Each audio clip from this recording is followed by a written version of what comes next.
Will you please now join me in welcoming to the stage the author and campaigner, the incredible George Monbiot!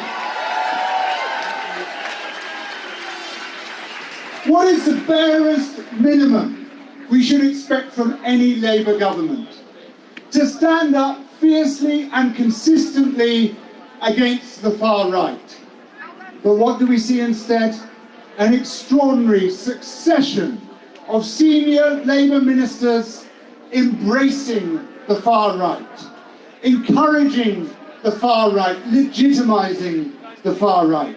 For example, we have Jonathan Reynolds and the business secretary saying that the protesters, the far-right racists mobilising outside that hotel in Epping were upset for legitimate reasons. No government minister has said that about our Palestine protests. No government minister has said that about our climate protests, but they say it about the far-right protests.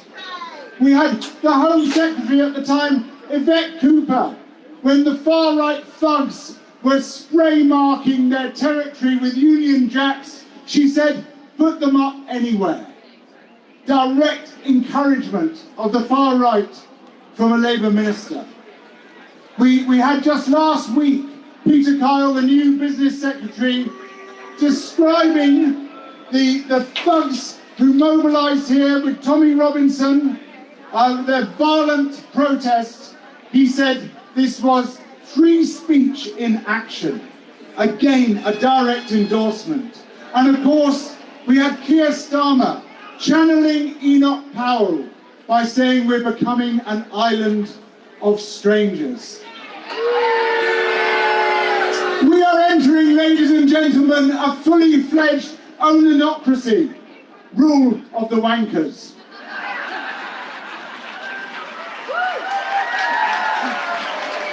In whose name do they speak?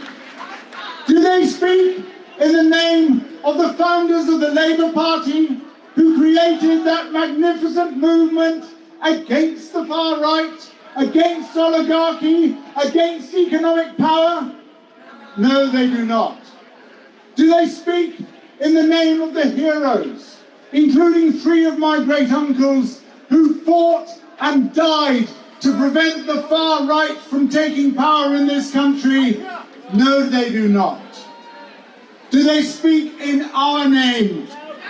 No, they do not. They have aligned themselves with the very worst elements of our politics today and our historical politics.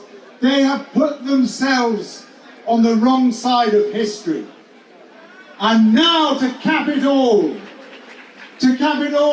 they invite this great wobbly villain with his fat orange face and his tiny hands from across the sea, the fascist in chief, the sex abuser in chief, the con man in chief, the inciter of violence in chief, and they bring him here and accord him all the honours of the state.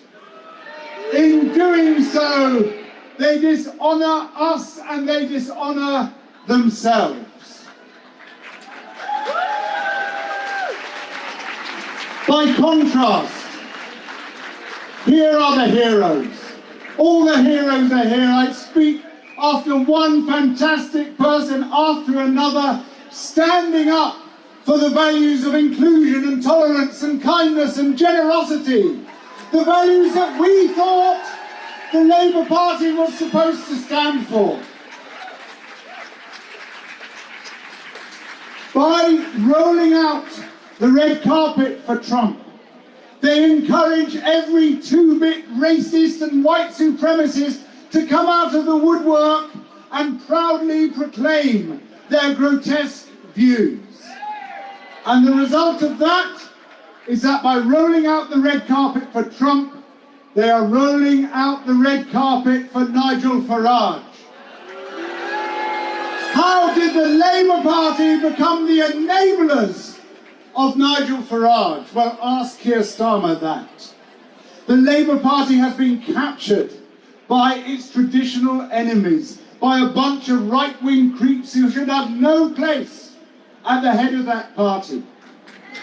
And unless Labour MPs revolt against that takeover and kick out from the citadel of power, not just Keir Stammer and Yvette Cooper, but also the likes of Morgan McSweeney and Maurice Glassman, they will never recover what that party stands for, and they will consign it to oblivion.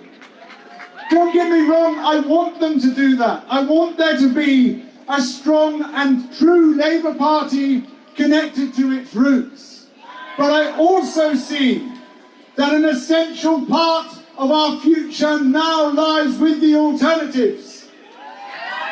And we have heard this evening from some of the guiding bright lights of that alternative politics, from Jeremy Corbyn, from Zara Sultana, from Zach Polanski. Now I don't care, I'm a pragmatist.